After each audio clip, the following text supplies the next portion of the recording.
Baik, sampai sini ada yang punya pertanyaan? Tidak ada, alhamdulillah. Bagus sekali. Ada? Sudah tulis belum? Paling bagus kalau nggak bertanya. Ambil ilmunya, amalkan, mati, masuk surga. Alhamdulillah. Baik, sambil tunggu yang dikumpulin, saya baca dulu. Apakah boleh kita itikaf di luar daerah tempat tinggal kita? Contoh, saya mukim di Jakarta, mau itikaf di daerah Bogor karena nyari sunyi dan udara sejuk. Boleh saja. Insya Allah tidak ada masalah itu. Allahu a'lam, yang saya tahu tidak ada masalah. Cuma yang ditekankan oleh para ulama agar usahakan kalau bisa cari masjid yang jami' ya, yang dipakai sholat Jumat. Masya Allah,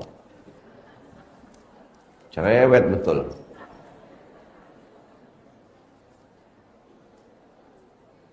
Jadi cari masjid yang jami', yang memang masjid itu dipakai sholat Jumat, jadi nggak perlu keluar-keluar dari masjid lagi.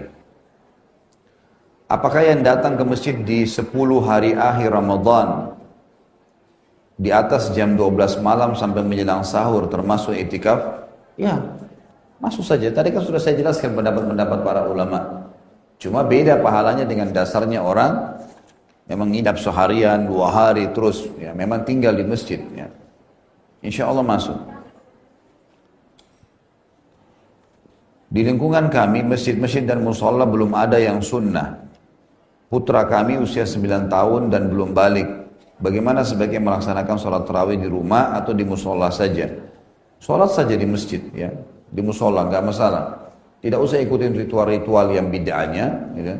Kita cuma ikut sholatnya. Kecuali kita temukan ada masjid yang bagus, yang jauh dari bid'ah, maka sangat baik. Ya. Tapi kalau tidak, ya sudah. Kita sholat, ikut sholatnya saja.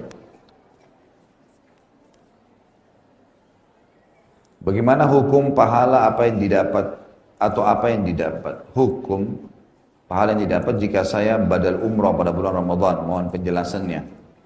Ini pendapat ulama ya, masih khilaf tentang masalah badal umrah. Yang ada adalah haji. Kalau haji itu memang ada. Tapi ulama umumnya mengatakan yang masuk haji berarti masuk juga umrah. Maka nggak ada masalah insya Allah. Kalau memang bapak ibu nggak mampu, gitu kan? Nggak mampu memang nggak bisa, maka itu insya Allah tidak ada masalah. Masya Allah, banyak sekali. Ini balas dendam apa bertanya? Karena mau libur ya. Bagaimana berpuasa di negara tanpa matahari terbenam? Contoh kota Tromso yang terletak di wilayah utara Norwegia. Terima kasih Ustaz.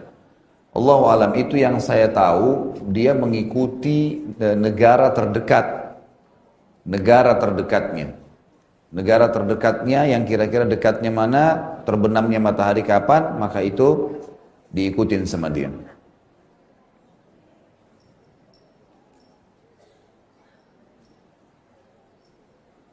Kalau baca kunut waktu sholat subuh, adakah dalilnya? Atau kalau sholat berjamaah, imamnya baca kunut, kita makmum, bagaimana mengangkat tangan, mengaminkan, boleh nggak? Ini kan sudah sering dijawab, dibahas sebenarnya ya. Jadi ini Imam Syafi'i rahimahullah menghasankan dan menerima semua hadis yang berhubungan tentang kunut subuh. Imam Ahmad yang merupakan murid beliau dan ahli hadis mengatakan hadis ini semuanya lemah. Maka Imam Ahmad dalam mazhab beliau tidak membaca kunut subuh dan hanya kunut witir. Dan kunut witir hadisnya sahih semuanya. Lafadznya sama dengan yang sering dibaca. Imam Syafi'i mengatakan itu boleh. Ya. Tapi Imam Ahmad pernah ditanya oleh beberapa muridnya, bagaimana hukumnya? Bagaimana hukumnya kalau kami sholat di belakang orang yang bermadzhab Syafi'i? Mereka kunut, apa yang harus kami lakukan? Kata Imam Ahmad, kalau tidak mau kunut jangan ikut sholat. Artinya memang harus kunut, ikut saja. Karena memang hadis itu masih diperselisihkan. Di bulan Ramadan syaitan dibelenggu, tapi masih banyak kejahatan, pencurian, tidak puasa dan lain-lain. Gitu. Jangan lupa ya, yang dibelenggu adalah syaitan-syaitan dari luar. Korinnya tetap tidak dibelenggu.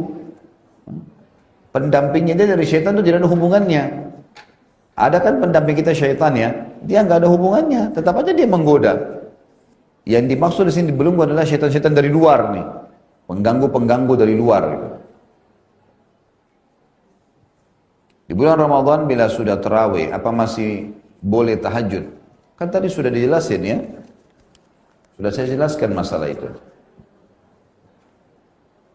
Apakah sama pahalanya bila kurma atau air diberikan sesudah berbuka puasa atau saat tarawih misalnya? Sudah beda. Sudah beda. Berbuka puasa itu yang awal itu. Yang biasa kita bilang takjil. Usahakan cari itu. Momen pertama orang meneguk atau memakan itu. Apakah boleh setelah saya menunaikan sholat tarawih sudah serakaat di masjid, saya sholat tahajud lagi di rumah? Kan tadi sudah 2 jam saya ceramain. Hah? Tanya lagi.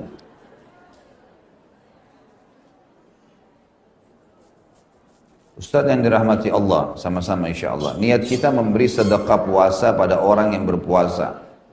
Bagaimana jika orang yang kita kasih buka puasa tersebut puasanya hanya menahan lapar dan haus saja, sedangkan puasa masih suka bergibah? Apakah pahala yang kita dapatkan utuh di sisi Allah? Innamal a'malu binniyat.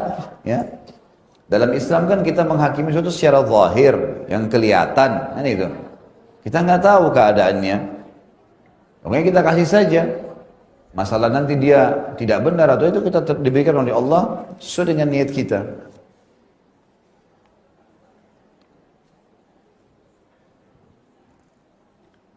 Waktu Indonesia terlebih dahulu dibanding waktu Saudi. Mungkin tidak jika Saudi memulai puasa terlebih dahulu dibanding Indonesia. Bisa saja, seperti sering terjadi ya. Bisa saja terjadi. Tapi kita tetap ikut keadaan pemerintah kita. Jadi saya pernah tanyakan sendiri kepada Dr. Saleh Suhaimi, salah satu pengajar di Masjid Nabawi dan guru saya. Saya tanya beliau dan beliau mengatakan, Khalid buka puasa sesuai dengan keadaan negara itu sendiri. Ikut puasa di sana. Bagaimana? Kapan terlihat? Terlihat. Kalau enggak, ya enggak. Itu pendapat yang beliau sarankan, walaupun memang masih khilaf di antara ulama masalah ini.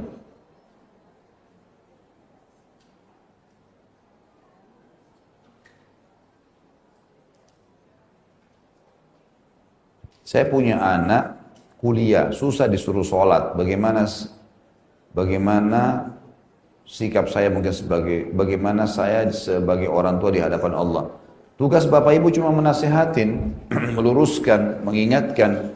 Selebihnya sudah tidak bisa buat apa-apa, itu tugas kita.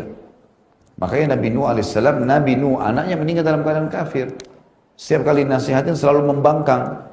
Maka Allah tenggelamkan bersama kaumnya. Jadi tugas kita cuma mengingatkan. Di sisi Allah kita sudah lepas tanggung jawab.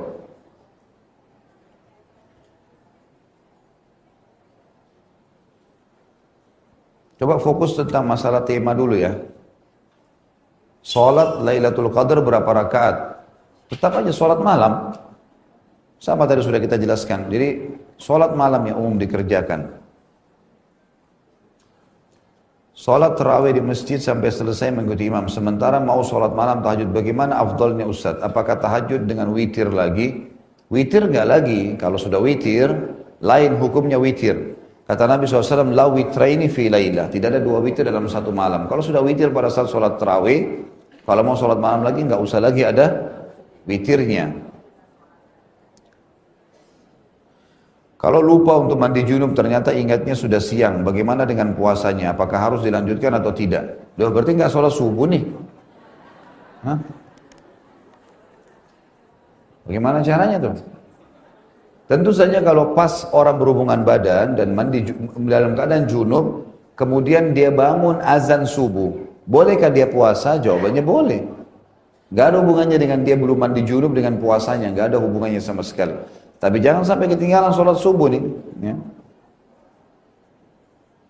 Apakah ibu menyusui yang tidak mampu puasa hanya wajib membayar fidyah saja atau wajib mengqadha, mengganti puasanya? Tentu fatwa ulama mengatakan wanita menyusui, wanita hamil, orang tua yang sudah tua sekali nggak bisa lagi puasa, dengan orang yang dikhawatirkan tidak akan sembuh penyakitnya. Tidak bisa lagi puasa karena penyakitnya dia berat gitu. Harus konsumsi obat terus misalnya. Maka 4 orang ini boleh bayar fidyah. 2,5 kilo beras per hari dikali jumlah hari yang dia tidak puasa. Bacaan buka puasa yang sesuai dengan sunnah ternyata berbeda dengan yang umumnya. Mengapa bisa terjadi? Yaitu ada hadis yang lemah dan ada hadis yang sahih. Kalau hadis yang sahih adalah dhahabat dhama wabtalatil uruq wa thabatal ajru insyaallah. Hanya itu yang disebutkan dalam hadis sahih. Jadi sudah hilang haus kami, gitu kan? Terbasahkanlah semua urat-urat ya kami, dan juga semoga dicatatkan pahala. Kalau lupa sholat witir yang selalu kita kerjakan terus harus diqadha besok, berapa rakaat besoknya? Ada yang bilang diganti dengan 12 rakaat, berarti genap sholat witirnya. Tentu ada riwayat ya, bagi orang yang rutin mengerjakan sholat malam, sudah rutin dikerjakan sama dia, maka dia boleh mengerjakannya setelah terbit matahari.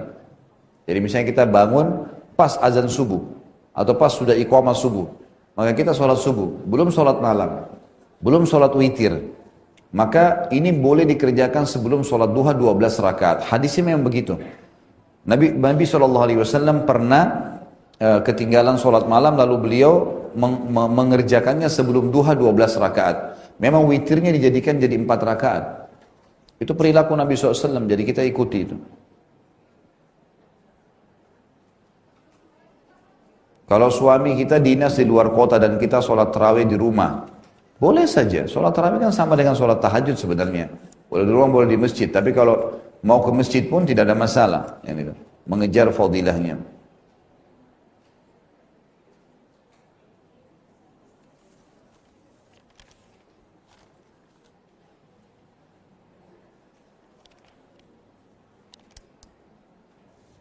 Ini hampir sama semua pertanyaannya.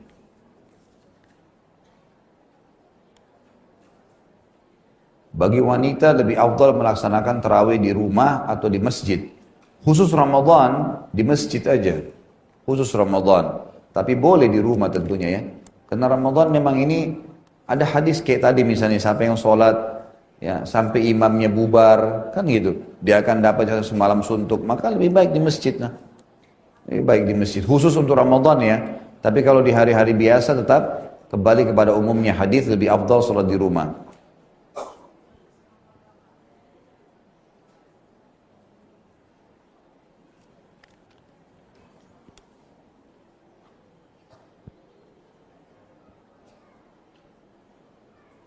Amalan ibadah apa yang afdal untuk umroh di bulan Ramadan, dan bagaimana umroh kita lakukan yang maksimal di bulan Ramadan agar tidak sia-sia dalam menjalankannya. Tidak ada amalan khusus, umroh biasa, umroh seperti umroh umumnya dengan 5 rukunnya, niatnya di miqat, kemudian ihramnya, kemudian tawafnya, kemudian sa'i dan tahallul. 5 rukun dijalankan sudah sah, insya Allah sudah sah. Yang penting anggaran dana yang dipakai juga anggaran halal ya, uang-uang yang halal. Jadi tidak ada ibadah khusus. Kalau umroh bagaimana ya, umroh umumnya, tidak ada umroh khusus Ramadan itu. Maksudnya tidak ada tambahan daripada umroh-umroh umumnya, cuma dikerjakan di bulan Ramadan. Di awal, di tengah, di akhir sama saja.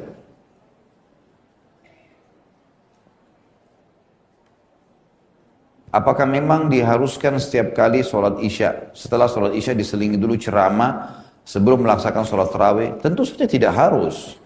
Tidak harus itu. Tapi apakah boleh? Ulama membolehkan. Kenapa? Karena itu ilmu, majelis ilmu. Majelis ilmu ini tidak kenal waktu. Habis sholat, ada yang mau kultum tiba-tiba. Cuma biasanya, waktu ditanyakan kepada sebagian ulama dan dijelaskan, kalau ini memang dikerjakan, karena kesempatan, momen orang pada ngumpul, maka dibukalah majelis ilmu itu. Nah itu insya Allah tidak masalah. Asal memang bukan diyakini ini rangkaian dari sholat tarawih, itu yang tidak boleh. Jangan diyakini itu sebuah rangkaian. Artinya ada ceramah, nggak ada ceramah, nggak ada masalah, tarawih tetap berjalan. Itu boleh.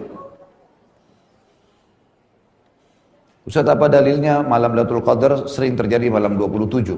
Hadis sahih riwayat Imam Ahmad itu. Kejarlah malam-malam Lailatul Qadar di malam-malam ganjil, ya, 21, 22, 23, 25, 27, 29, dan sering kali terjadi di malam 27. Memang ada hadisnya begitu.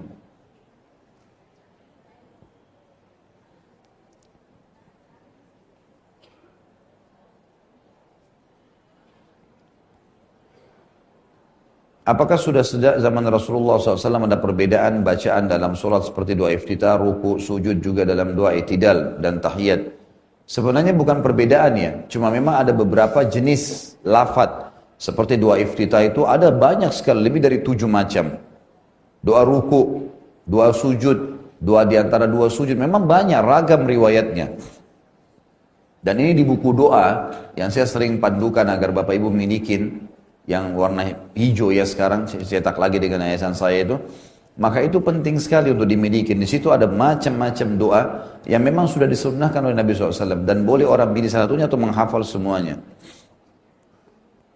Dulu saya pernah meninggalkan sholat. Apakah memang ada hukumnya kalau sholat bisa kita ganti di masa sekarang? Seperti mengganti puasa Ramadan. Tidak ada qadha sholat yang hukum seperti ini.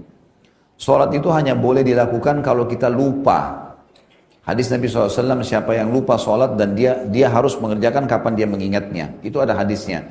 Misal kita tadi subuh buru-buru jalan, lupa sholat subuh karena kesibukan, kemudian tiba-tiba ingat di waktu duhur, oh tadi saya belum sholat subuh nih. Itu wajib dikerjakan karena dia lupa. Gitu kan? Kapan dia ingat dia kerjakan. Walaupun subuh itu diingat nanti waktu saat sholat isya. Kalau dia betul-betul lupa, tetap dikerjakan. Tapi tidak ada dalam Islam mengqadha sholat yang 50 tahun lalu tidak pernah sholat, sekarang taubat lalu mengerjakannya. Ini tidak ada. Karena bentrok dengan hadis Nabi SAW, hadis sahih riwayat Bukhari. Pernah ada seorang wanita bertanya kepada Aisyah radhiyallahu anha, mengatakan, wahai Aisyah, kenapa kita ini disuruh mengqadha puasa, tidak disuruh mengqadha sholat? Maka kata Aisyah, aharuriyun anti? Apa kau dari wilayah Haruri? Haruri ini wilayah di Irak, tempatnya orang-orang Khawarij di situ. Kaum Khawarij ini Bapak Ibu sekalian suka baca ayat secara letterlet saja. Misal, perangilah orang-orang kafir. Bagi mereka semua kafir harus diperangi walaupun tetangganya. Yang tidak buat masalah pun diperangi. Tidak ada beda antara ahli harb sama ahli zimmah. Tidak ada perbedaan antara orang yang berperang, orang kafir mau berperang dengan orang kafir yang lagi di bawah naungan pemerintah Islam dan tidak buat masalah. Maka ini pemahaman yang salah. Termasuk mereka mengatakan orang yang meninggalkan sholat, karena sholat itu wajib, dia harus qadha. Berapa tahun pun ketinggal dia harus sholat terus. Jadi habis sholat duhur dia sholat. Dan ini sering sekali jemaah umrah dan jemaah haji ini ada Allahu alam pembimbing yang berfaham seperti ini. Maka habis sholat duhur disuruh sholat lagi, sholat semampunya. Sampai berapa ratus rakaat pun kalau mampu kerjakan. Ini tidak ada sunnahnya sama sekali. Maka kata Aisyah radhiyallahu anha dengan sangat tegas dalam hadis ini, begitulah kami diperintahkan oleh Nabi SAW. Kami disuruh mengqadha puasa dan kami tidak disuruh mengqadha sholat. Kalau wanita yang sedang haid di 10 akhir Ramadan sementara ingin sekali mendapatkan malam Lailatul Qadar, amalan apa saja yang bisa kita kerjakan untuk mendapatkan Lailatul Qadar? Tentu saja semua yang dibolehkan di dalam Islam bagi wanita haid dan nifas kerjakan. Seperti misal yang dilarang sholat, puasa, ya, menyentuh fisik Al-Quran, mushafnya, hanya itu kan? Baik wudu sebelum tidur, baca doa, berzikir, mengulangi hafalan, banyak bersedekah, semua bisa dikerjakan, semua bisa dikerjakan. Sampai Aisyah berkata, ya Rasulullah, apa saran anda, apa yang saya ucapkan kalau saya dapat Lailatul Qadar pas malam-malam ganjil, karena kita semua pasti akan lewati Lailatul Qadar ya. Nggak ada orang yang tidak melewatinya. Cuman siapa yang mendapatkan taufik untuk beramal pada saat itu. Kata Nabi SAW, ucapkanlah Allahumma innaka afuun tuhibbul afwa fa'fu anni. Ya Allah, kau maha pengampun, maha pemaaf, maka maafkanlah aku. Gitu kan? Kurang lebih seperti itu artinya. Maka para ulama hadis mengatakan, kenapa Nabi SAW ajarkan doa ini? Karena dalam ayat Al-Quran disebutkan yufraku kullu amril hakim. Di malam Lailatul Qadar itu, malam di mana ditentukannya keputusan 1 tahun ke depan. Jadi kalau orang mengucapkan permintaan maaf ini di malam Lailatul Qadar, sama dengan dia minta maaf untuk 1 tahun ke depan. Kalau Allah kabulkan, berarti dimaafkan semua kesalahan dia yang akan dia lakukan gitu ya.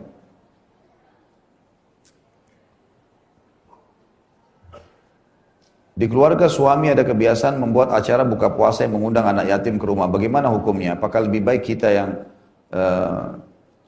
bertandan ke panti, mohon nasihatnya. Sama saja, tidak ada masalah. Undang orang buka puasa, kan Umar bin Khattab tadi mengundang orang kan, jadi nggak ada masalah. Boleh undang orang, boleh ngantarin di sana buka puasa, intinya membuka puasakan orang. Intinya itu.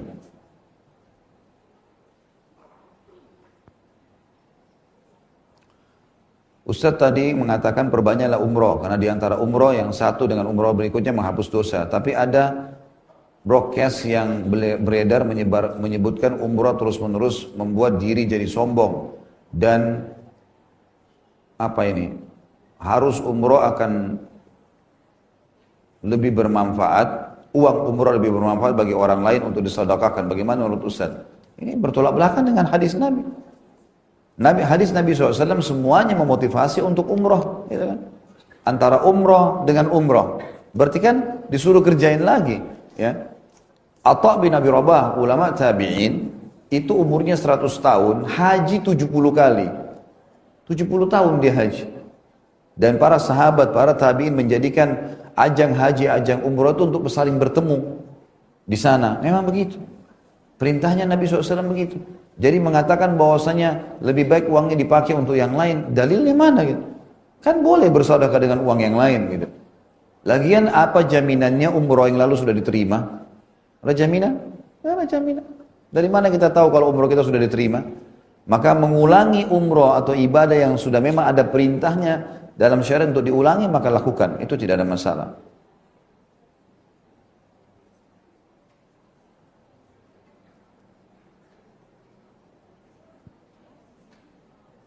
Kami sudah berumah tangga sekitar 20 tahun dan belum dikaruniai anak. Saat ini dokter menyuruh untuk mengangkat rahim saya dan indung telur.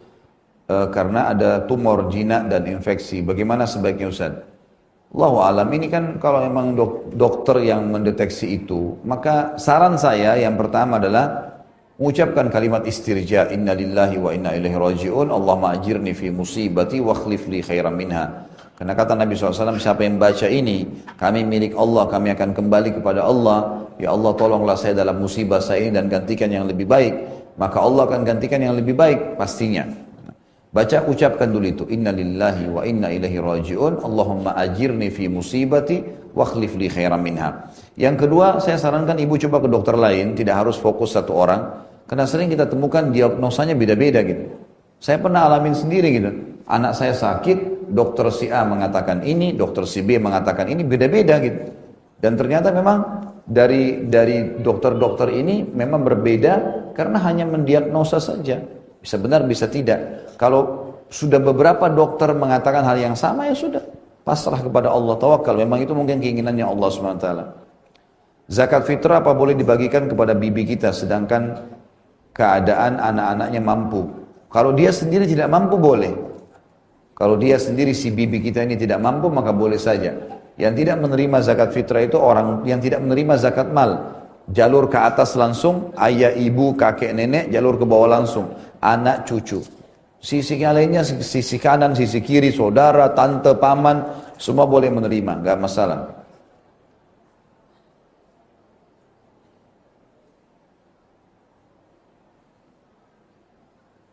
Ini tulisannya tulisan indah, jadi susah dibaca ini. Bila sholat tarawih yang 23 rakaat tumak ninanya tidak ada, cepat-cepat, bagaimana hukumnya?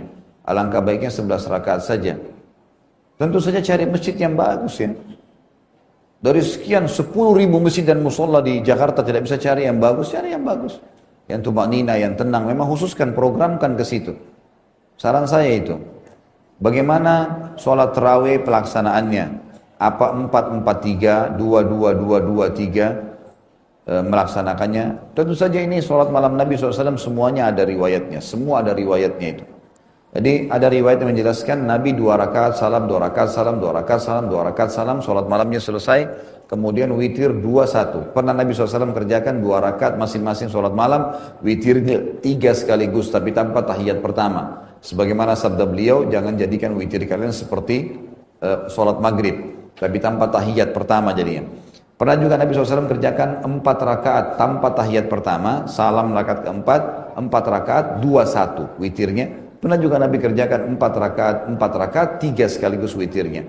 Pernah Nabi SAW kerjakan 8 rakaat sekaligus sholat malamnya, tanpa tahiyat pertama pun, itu di rakaat terakhir nanti akan 8, witirnya 2-1 dan pernah juga witirnya 3. Pernah Nabi SAW menggabungkan 11 rakaat sekaligus. Untuk lebih jelas Bapak Ibu saya sarankan beli buku Sholat Tahajud. Ya, judulnya begitu, bukunya kecil, 10.000 rupiah. Antara 7.000 sampai 10.000 itu terbitan Pustaka Ibnu Umar.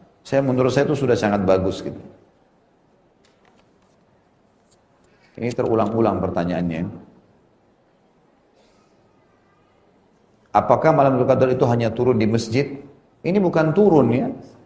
Malam terjadi malam. Itu terjadi di mana saja, pokoknya di seluruh muka bumi ini dia terjadi. Imam Nawawi rahimahullah pernah mengatakan, saya pernah tertidur di malam ganjil dan atap rumah saya itu ada celah cahaya, ada celah yang terbuka. Lalu saya terbangun karena adanya cahaya yang menimpa wajah saya. Pada saat saya terbangun, saya lalu keluar, saya melihat langit sangat cerah. Maka saya pun menyadari kalau itu Lailatul Qadar. Tapi beliau tidak sebutkan malam apa itu ya. Ini salah satu statement yang disampaikan Imam Nawawi secara pribadi. Artinya, semua orang bisa dapatkan walaupun di rumahnya, walaupun di masjid, walaupun di jalanan. Karena malam ini akan kita laluin, tidak mungkin tidak. Makanya kita disuruh kejar, cari di malam-malam ganjil itu. Jangan sampai atau di 10 akhir Ramadan. Allahu a'lam. Baik, sudah jam 11 lewat, kita tutup sampai sini insyaAllah. Semoga bahasan kita pada hari ini bermanfaat dan juga semoga Allah subhanahu wa ta'ala menjadikan ini sebagai tambahan amal kita pada hari kiamat. Semoga semua yang sakit disembuhkan penyakitnya, yang terlibatkan dilunasi utangnya, yang belum dapat hidayah dimudahkan dapat hidayah, yang sudah dapat hidayah dimudahkan untuk mengamalkan, dan seluruh muslimin dan muslimat yang sedang berbuat atau sudah pernah berbuat dosa yang hadir di sini, dan kedua orang tua kita agar dimaafkan dengan kemahamurahannya Allah Sang Pemurah, menjadi pahala dan diganti menjadi pahala, serta seluruh muslimin dan muslimat di luar sana yang hidup dan juga yang sudah meninggal juga dimaafkan oleh Sang Pemurah. Juga semoga Allah menyatukan kita semua di surga Firdausnya tanpa hisab. Dan terus saja kita berdoa untuk saudara kita di Palestina, di Syria, di Yaman, di Irak, di Myanmar, di Ahsa, dimanapun yang sedang tertindas. Semoga Allah ikhlaskan niat mereka, terima para syuhada mereka, muliakan Islam di tangan mereka dan tangan kita semua, dan semoga Allah partisipasikan kita bersama mereka di pahala, baik dengan doa dan harta juga dengan jiwa kita.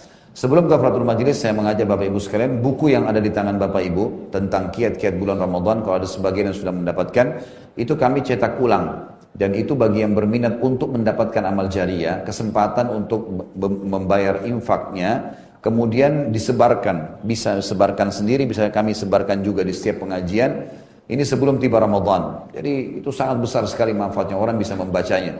Dan bagi yang berminat untuk ikut nanti program kurma, dus kurma, bisa mengambil nomor HP saya dari teman-teman panitia di sini, kemudian nanti akan menghubungi saya. Nanti insya Allah bukti transfer bisa dikasih ke saya, atau kurmanya mau diambil langsung ke tempat saya di Condet Raya nomor 50 tentunya.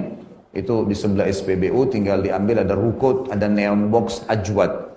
Saya kebetulan situ buka toko dan juga restoran Timur Tengah, bisa diambil di sana dan bisa dibagikan sendiri, atau mau saya sebarin juga nggak masalah. Insya Allah kita sudah siapkan sekitar 1000 dus kurma yang akan disebarkan. Begitu pula dengan buku yang dipegang oleh Bapak Ibu itu, sekitar 4.000-an kemarin dan 2.000 sekian, kurang lebih 3.000 sudah terbagi, sisa 1.000 lagi buku itu. Mungkin begitu, subhanakallahumma bihamdika, asyhadu an la ilaha illallah, astaghfirullah wa atubu ilaih. Wassalamualaikum warahmatullahi wabarakatuh.